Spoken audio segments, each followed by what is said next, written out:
예, 다음은 페이지 24페이지 등비 수열의 극한을 수업을 하겠습니다. 거기 24페이지 상단에 보면 그 박스 쳐준 내용 있죠. 여기 띄워놨는데요. 이 내용은 여러분들이 공식으로 외우거나 하는 내용은 아니에요. 그냥 숫자에 대한 감각만 기르면 되거든요. 그래서 이거는 외우는 거 아니니까 정작 외워야 될 거는 다른 건데 괜히 이거 외워버리면 그거랑 헷갈리니까 당장 여러분들이 사실 외워야 될 거는 24페이지 제일 밑에 있는 키포인트에 대한 내용이에요. 그것만 R에 대한 구간을 그렇게 네 가지로 구분을 하면 되는데 얘는 외울 내용이 아니니까 그냥 제가 숫자를 예를 들게요. 그냥 숫자에 대한 감각만 한번 길러보세요. 자, 예를 들어서 전에 이거 수업할 때 한번 했었는데요. 우리가 여기 미적분 1 처음 할 때 수열의 극한에서 한번 예를 들었었는데 1의 n승 같은 경우는 얘가 무한대까지 가더라도 계속해서 항이 진행되더라도 1을 곱할 거기 때문에 숫자의 크기는 변하지 않아요. 그래서 그냥 1 계속 나오겠죠.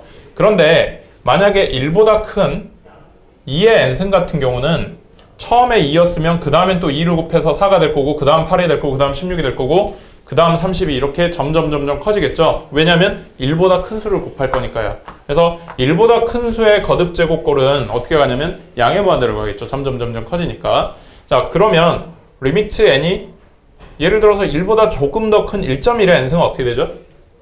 만약에 1을 곱한다고 하면 원래 있던 숫자는 같죠. 그런데 얘는 어떻게 되죠? 원래 있던 숫자에 1보다 더 큰 수를 곱하게 되죠. 1보다 더 큰 수를 곱하니까 당연히 곱하면 곱할수록 점점 커져요. 그래서 얘도 양의 무한대로 발산합니다. 그냥 간단하게 생각해서 1보다 큰 수를 곱하면 점점 커지니까 뭐 1.1이 됐든 2가 됐든 여기가 3이 됐든 간에 양의 무한대로 발산하게 되죠. 자, 그 다음 그럼 리미트 n이 무한대로 갈 때 마이너스 1의 n승은 어떻게 되냐면 얘 같은 경우는 좀 특이하죠.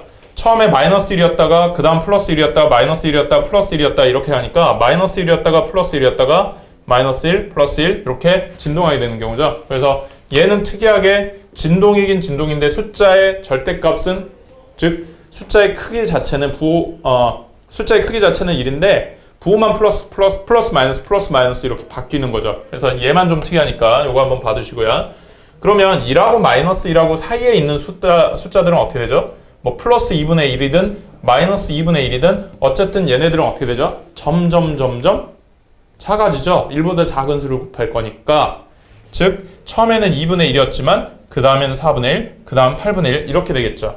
또는 이게 마이너스 2분의 1의 n승이라고 하더라도 처음엔 마이너스 2분의 1, 그 다음 플러스 4분의 1, 그 다음 마이너스 8분의 1, 그 다음 플러스 16분의 1, 마이너스 32분의 1 부호야 마이너스 플러스 바뀌기는 하지만 어쨌든 숫자의 크기 자체는 얼마에 가까워져요? 점점 작아지니까 0에 가까워지는 거죠. 그래서 2분의 1의 n승이 됐든 마이너스 2분의 1의 n승이 됐든 절대값 1보다 즉 1과 마이너스 1 사이에 있는 숫자들은 0에 수렴하는 거죠. 점점 작아지니까.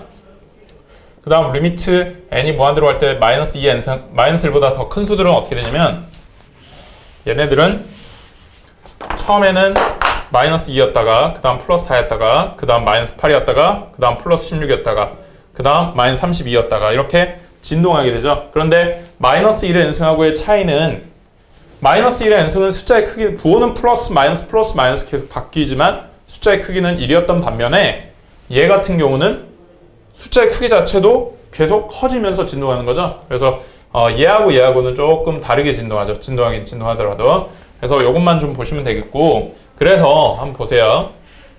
그래서 요거 제가 지워버리라 그랬는데 요 내용은 그냥 이렇게 예를 들어서 요렇게 가겠구나. 숫자가 2분의 1의 n승은 0에 수렴하겠구나. 이런 것들 지금 제가 예로 들은 이런 것들만 이해하시면 얘는 안 봐도 돼요. 사실은 얘 괜히 어렵게 느껴질 거니까 이거 보지 마시고요.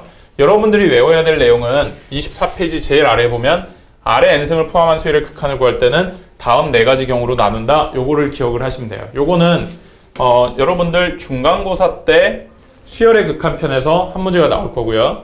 함수의 극한이라 그래서 R의 n승꼴이 아니라 X의 n승꼴로 바뀌는 문제가 있거든요. 거기에서도 문제가 하나 나올 거예요. 그래서 이거는 문제 2개짜리니까 반드시 요거는 기억을 해두세요. 그리고 지금 정확하게 기억을 하고 문제 푸는 것도 연습을 하세요. 자, 그러면 왜 이렇게 구간을 네 가지로 나누어서 풀어야 되냐? 잘 보세요. 숫자에 대한 감각이 중요하다고 말씀을 드렸는데 1의 n승보다 더 큰 경우는 어떻게 되죠? 양의 무한대로 발산이에요. 어쨌든 발산이에요. 그 다음 마이너스 1의 n승보다 부호는 마이너스이지만 절대값이 더 크게 되는 경우는 어떻게 되냐면 얘도 발산이에요. 그러니까 첫 번째로 구간을 나눠야 될 게 절대값 r이 얘처럼 1보다 더 큰 수들 또는 절대값이 1보다 이렇게 음수 쪽으로 더 큰 수들 이런 것들 같은 경우는 어차피 발산이니까 이 경우로 나눠서 풀어야 되고요. 그 다음 두 번째는 여기 보세요. 1과 마이너스 1 사이에 있는 이 수들은 어떻게 되죠? 이 수들은 1과 마이너스 1 사이에 있는 이 수들은 1과 마이너스 1 사이에 있는 이 수들은 어차피 절대값이 1보다 작기 때문에 곱하면 곱할수록 작아지죠. 부호는 플러스 마이너스 바뀐다고 하더라도요. 그래서 절대값 r이 1보다 작은 경우는 또 어떻게 극한값이 될 거냐 이렇게 나눠서 풀어야 돼요. 그러면 이제 빠진 게 누구 있죠? 그렇죠. r이 1일 때하고 r이 마이너스 1일 때가 있죠. r이 1일 때는 무조건 1에 수렴할 거니까 따로 나눠야 되고요. r이 마이너스 1일 때는 아까 말씀드린 것처럼 진동이긴 진동인데 플러스 1, 마이너스 1, 플러스 1, 마이너스 1 이렇게 진동할 거니까 그 경우도 따로 나눠서 계산을 해봐야 돼요. 그래서 구간을 이렇게 네 가지로 나눠서 풀이를 하면 됩니다. 어떤 책에 보면 이거를 쉽게 외우라고 이렇게 하기도 하거든요. 어떻게 하냐면 구간을 나눌 때 근데 저는 이렇게 수업을 잘 하진 않는데 어떤 책들은 이렇게 해요.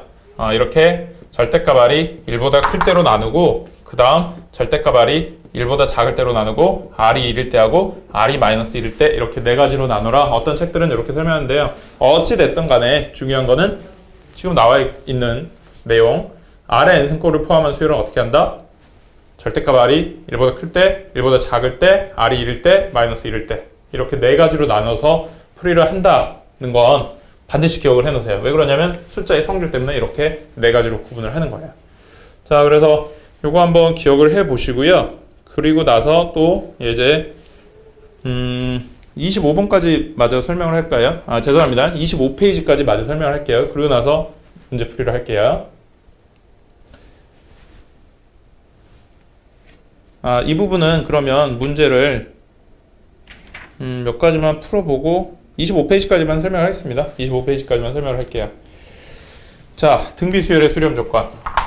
어차피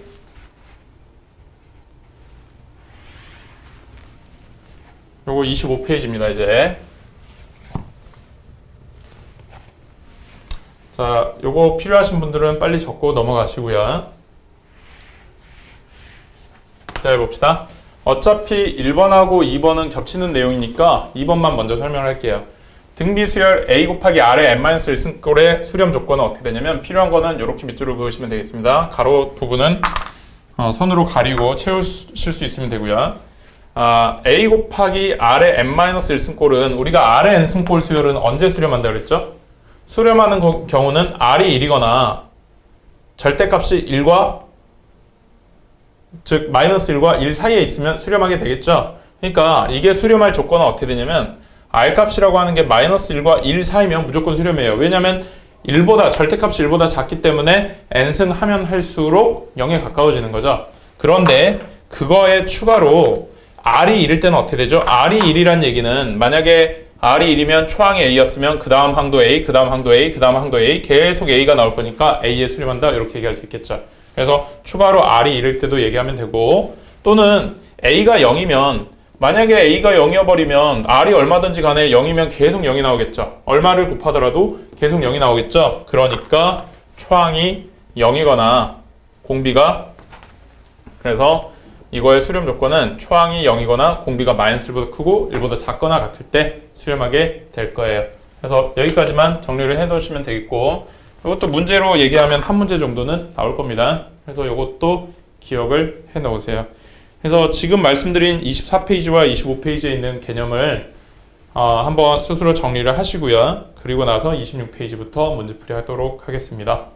자, 개념 한번 정리를 해보세요.